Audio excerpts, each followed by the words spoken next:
Okay. I-ano natin to, i-cover natin to kasi ang ganda ng pinahayag niya. Relate na relate lahat ng mga lash artist dito.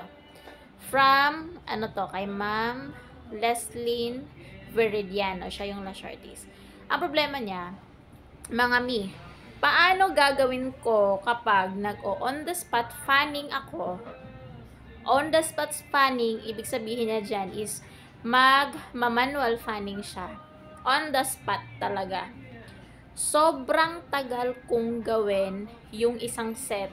Like, volume, hybrid, umaabot ng 4 hours. Actually, sa akin, 3 hours nga eh. Pag manual fanning or on the spot fanning, yan yung ibig sabihin nun. 4 hours pa nga siya. So, mas matagal pa yun siya kaysa sa akin. Pero, nagulat siya kapag yung gamit ko is W o 3D. Yung W kasi parang ganyan yung itsura niya. Okay? So, ibig sabihin, ang strand niyan is nasa 3 or 3D ang tinatawag. Na naka-fan na. So, yan yung pre-made fans na tinatawag natin. 2 hours, natatapos ko lang siya. So, in fact, mas mabilis pa siya gawin yung 3D kaysa yung magma-manual fanning siya. So, nalungkot siya dito sa part. Mag-stick na lang ba ako sa naka 3D na lang para mabilis? So, yan yung question niya. Ahead of time, nag-prep na ako ng needs ko sa pag-eyelash, sa application, ako natagalan. So, naka-set up na lahat. Kaso, ang problema lang niya is yung pag-set up niya, dun siya nagkakaproblema kasi matagal nga yung manual fanning na ginagamit niya. Okay? So, ibig sabihin, hindi lang siya nakaka-experience, kundi pati ako din. Okay?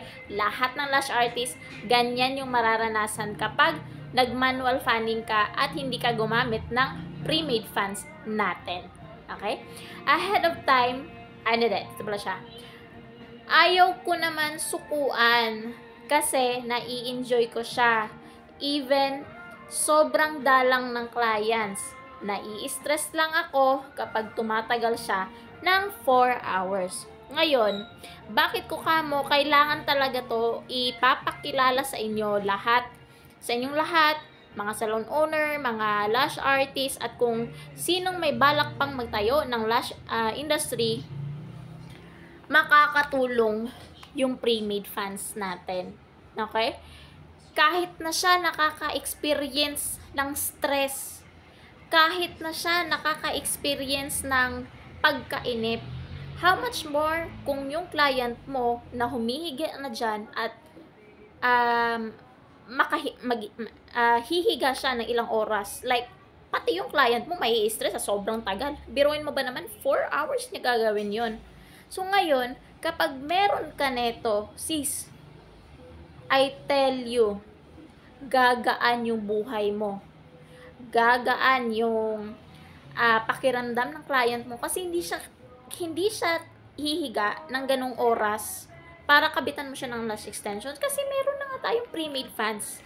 So, pre-made fans, ito yung solusyon sa paghihirap mo kasi bukod sa mabilis kang gumawa, maganda pa yung pagka-fan mo, diba? Ay, ikaw, si Miss Lash Artist Leslyn, puntahan mo ko dito, i-add mo ako sa Facebook, ayan, makipag-connect ka sa akin, bibigyan kita neto, bumili ka, in fact, it's 950, 1,000 fan na, 1,000 fan, pinaka-accurate na possible na magagawan dito, ilan? Siguro mga 3 o 4, depende siya sa daming ilalagay mo sa mata ni client. So, ngayon, kung sa pricing, magkakaiba nga lang tayo, kasi ako, sa volume fans ko, medyo mas may pagkamahalan, which is, okay na rin naman, kasi, eto, magagamit mo na siya sa 3 to 4. So, siguro, ang kapital mo, di ba, 950. So, ang pricing mo, kada client, halimbawa, ang fanning ko lang ha, sa pricing ko ha, 1,500. Oh, so 1,500, tas ang pinuhunan mo, 950. Diba? Ang tinubo dun, mga mahigit 600 pesos, 'di ba? Like, huy, marami to. Ayan oh. Ayan, marami yan. Marami siya. 1,000 fan, each size, 125 pieces na siya. So, ayan, nasa sa inyo. Kayo din. Basta ako, meron ako dito.